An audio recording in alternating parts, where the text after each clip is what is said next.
Sad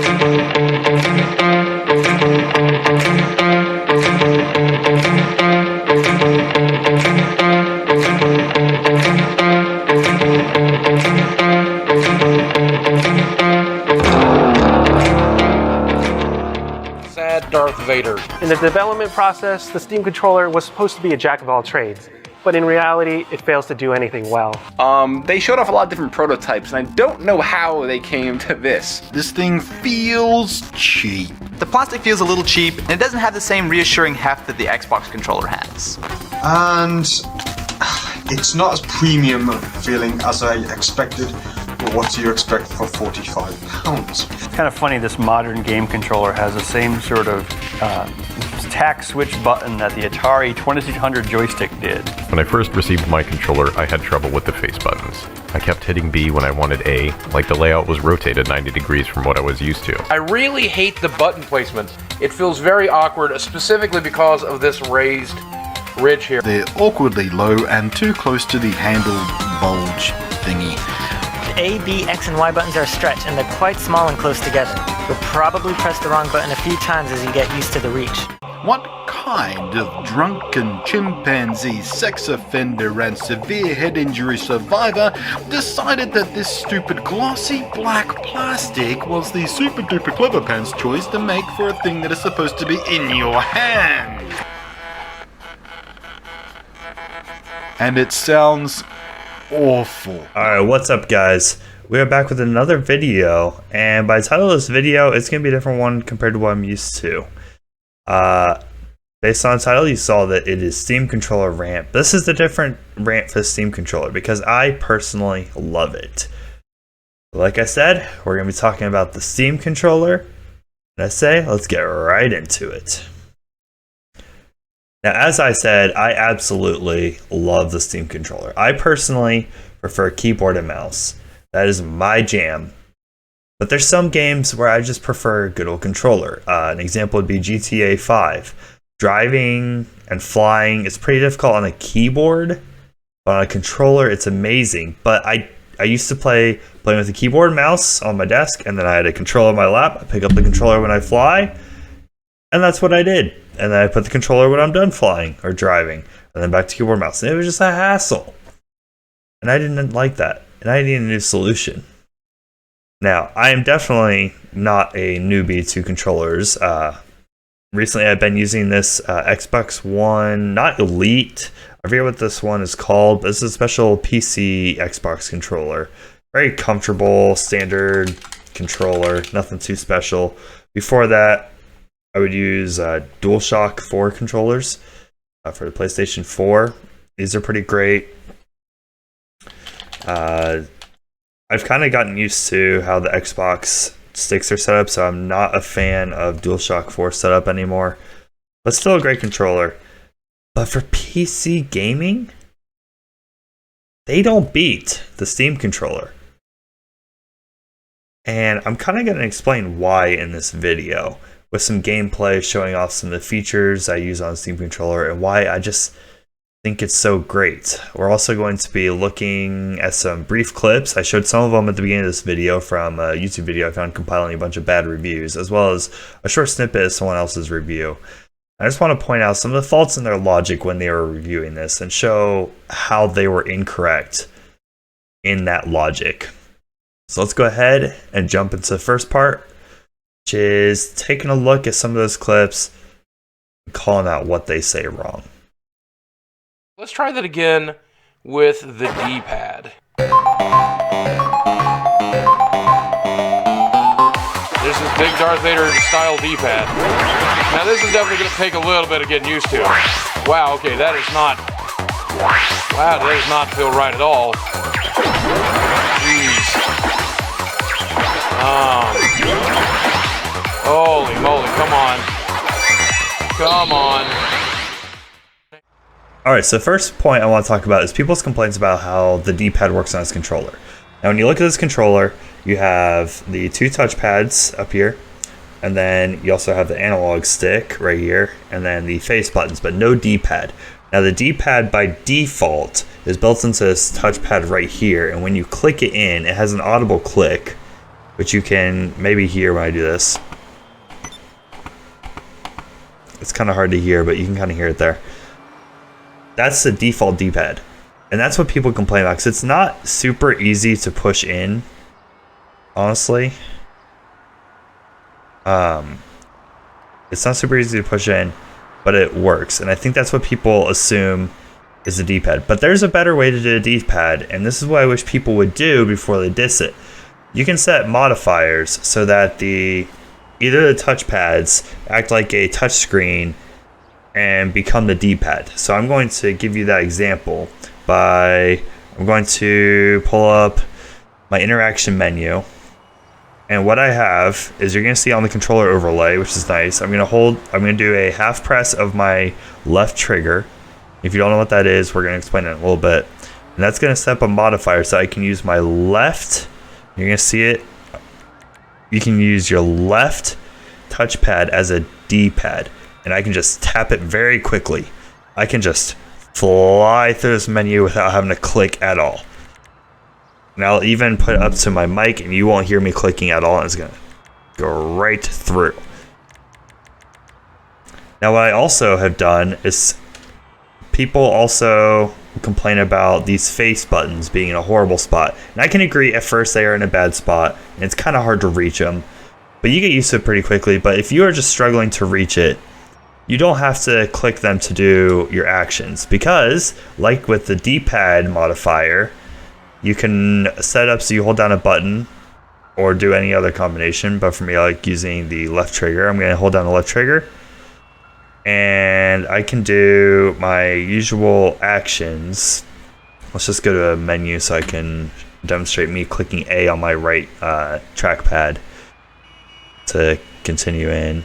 And we'll watch, and I hit the bottom of my trackpad, which I have bound to the A button, and that just goes through.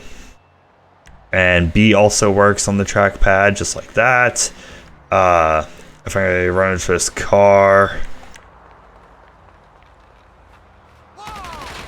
kill them really quick. If I run into this car, I can hold down the left trigger, and boom, I'm entering into the car just like normal. So pretty nice, and I can exit just like normal. And the police after me.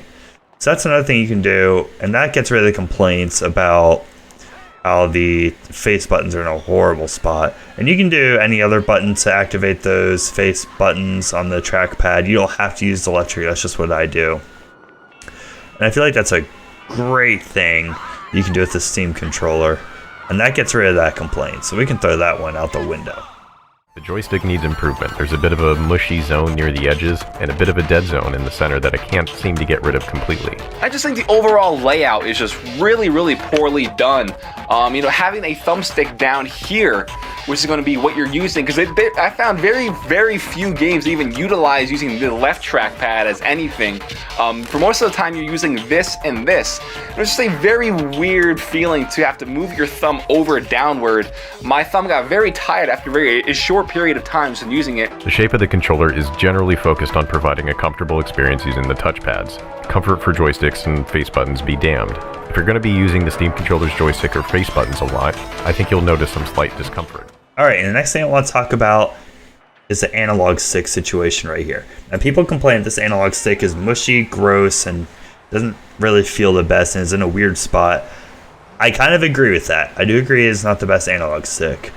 But with the power of the Steam controller, you can easily fix that problem. As you may have noticed previously when talking about the D-pad and as I was moving around, I wasn't using the analog stick. I'll show you on my controller overlay that I can indeed use the analog stick. It does work, and you can see me moving around. But I don't use that because I like using the touchpad, because that gives me a couple more options for what I can do. And right here you can see me walking around. Now what I have done, which I like about using this touchpad, is when my finger gets to the outer edge, that's when I start sprinting. I don't have to hit any other buttons. Like the default GTA setup is like you have to sprint, you're kind of walking, and you have to like spam the A button to run. It's just a mess. But as you can see, using the left touchpad as my analog stick works fantastic. And I can, of course look around. As I'm running, I can jump using whatever buttons I want. Pull out my guns. Can aim. All that good stuff. So that gets rid of that complaint with the analog stick. I agree, it is in a bad spot.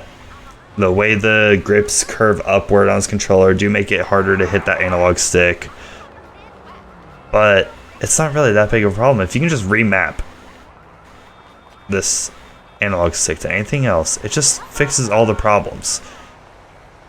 And that's just big.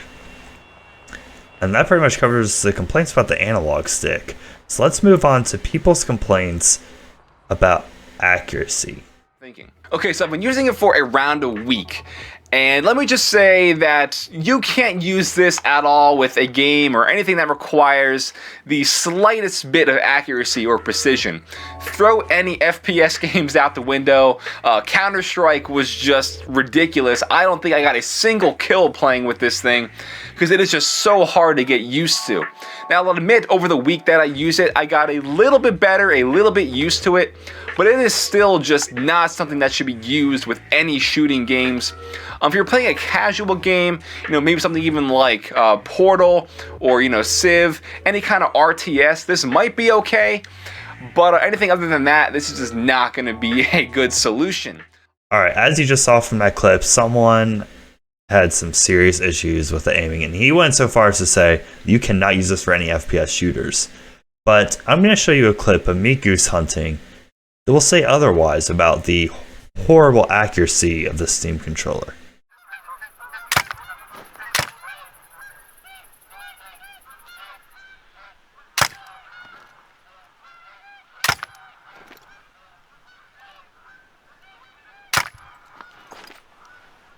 Alright, and as you just saw from that clip, my accuracy was not that bad goose hunting. Now mind you, I have used this controller for about half a week at the time of the recording of this video.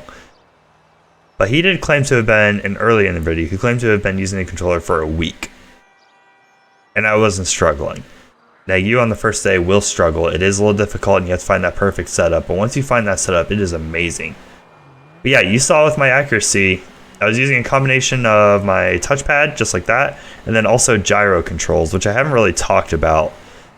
But basically, I can just move this controller around and it aims me. And this is great for FPS games and hunting, as you saw. And if you watch my controller overlay, the way that works is, say we'll get my sniper out. So I zoom in using my control layout, and I look around using my trackpad to get my rough aim.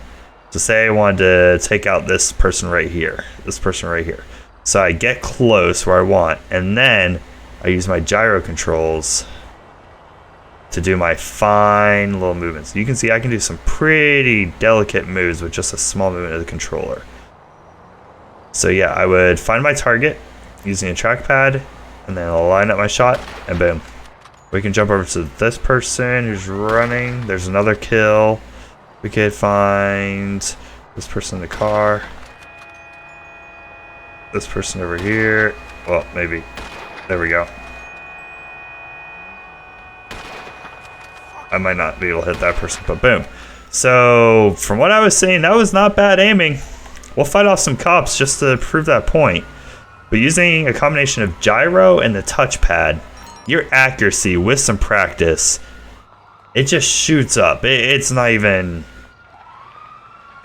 close if you compare it to analog stick. Like, there is nothing saying you can't get kills like he was claiming. As you can see, I'm just taking out these officers. I don't know where he's shooting me from.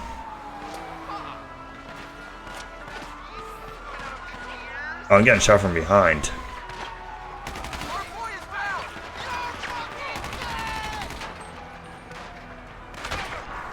He got me there.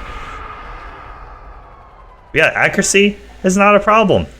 Using gyro and touch controls, you don't have an issue. So, as you can see, I'm struggling to kill a person right there.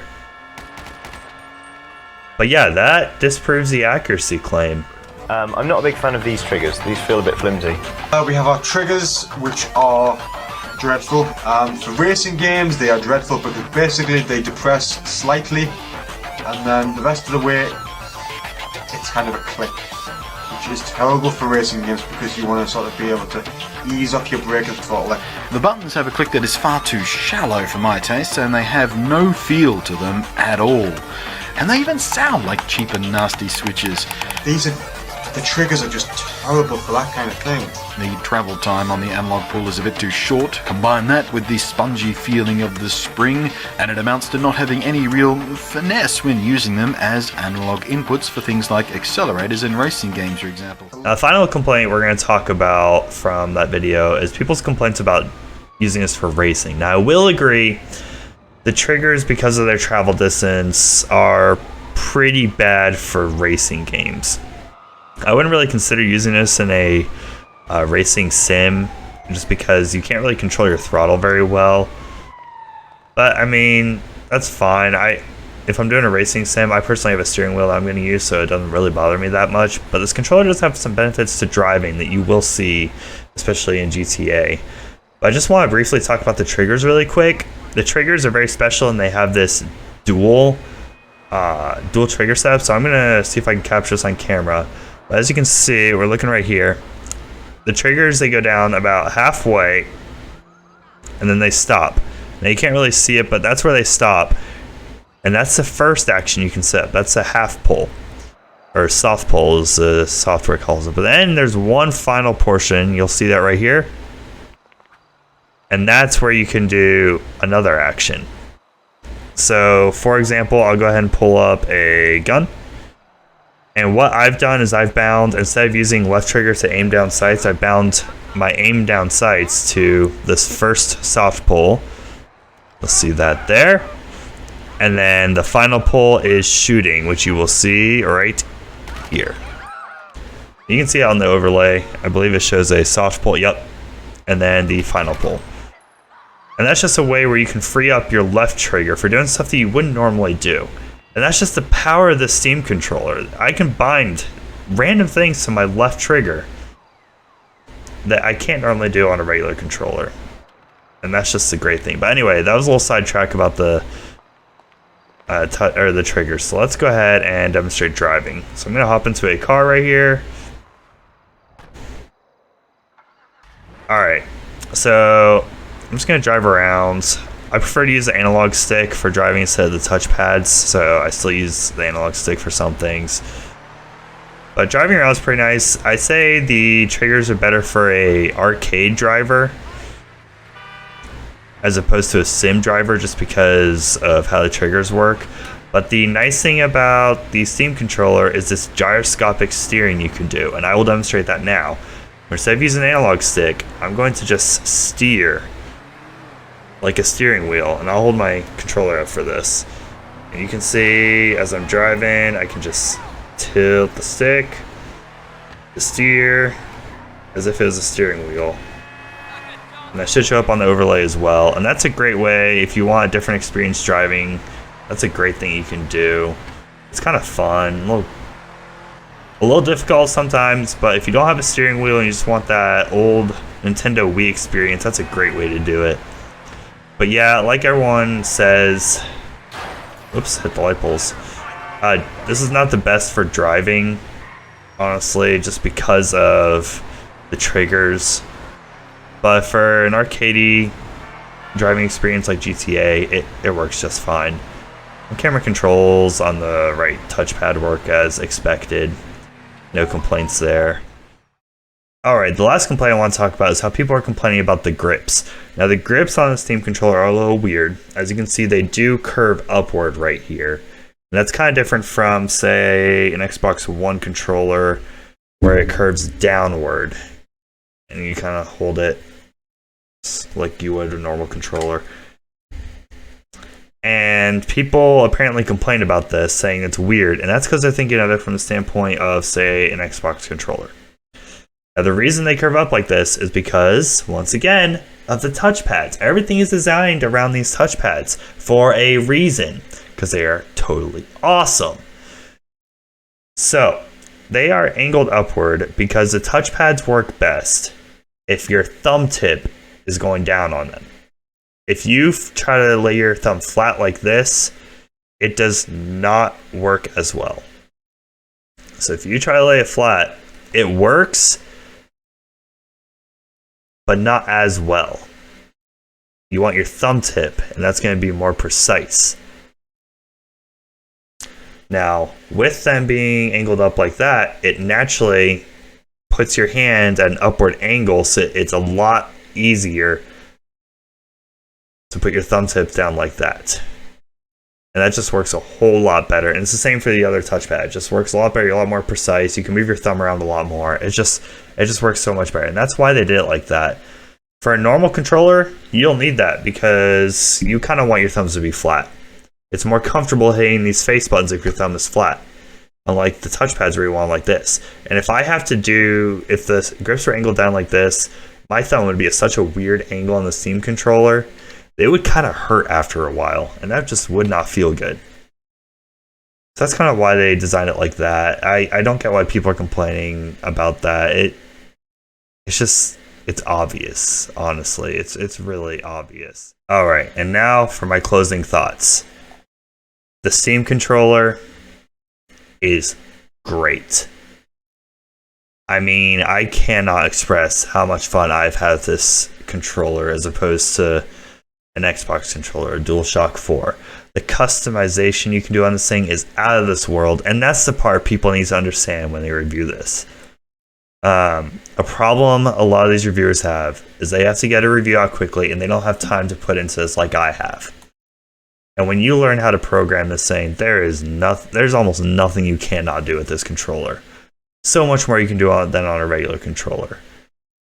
One of the last things I want to say about this, a complaint people have is the build quality, the sound of the triggers. I mean, the trigger, the buttons, they do sound weird. I will admit, they do sound weird. They sound cheap, not the best. And the build quality of plastic is a little rough. It sounds kind of hollow. But the controller was $50. As opposed to this controller, which isn't a standard Xbox One controller, but it's kind of what you would use for PC. This was about $100, and this feels like quality. This was $50. Of course, it's going to feel rough, and that's just the one downside to keeping the cost low on this. But with all the features available on this thing, how are you going to complain about the cheap plastic? It doesn't bother me. If you're worried about how your controller feels at $50 when it's jam-packed with features like 2 touchpads, they're great. First world problems. Honestly. So, yeah, the build, it's rough, but it was $50. I mean, of course it's going to be like that. And I mean, people are complaining about the gloss on this thing. You can you can see the gloss on it. This is a DualShock 4 that comes with the PlayStation. There's a glossy finish on this. And ain't nobody complaining about the glossy finish on the PlayStation 4 controller. So, don't give this thing hate because of it, when this is just so powerful in so many other ways. Alright, and that concludes my rant about the Steam controller. This rant was not negatives, but positives. I mean, some negatives, but mostly positives. So if you enjoyed this video, go ahead and go ahead and add a comment, what your favorite thing about Steam controller is, what you wish you could have seen improved, what you don't like about it. If you've never tried it, you can ask questions about it. I'd be happy to answer those in the comments. If you want to see more content from me, go ahead and subscribe. I got a couple other videos in there. I do mostly gaming videos with some racing drone videos all the way down at the bottom. But thanks for watching. I hope to see you in the next one. Stay frosty, boys.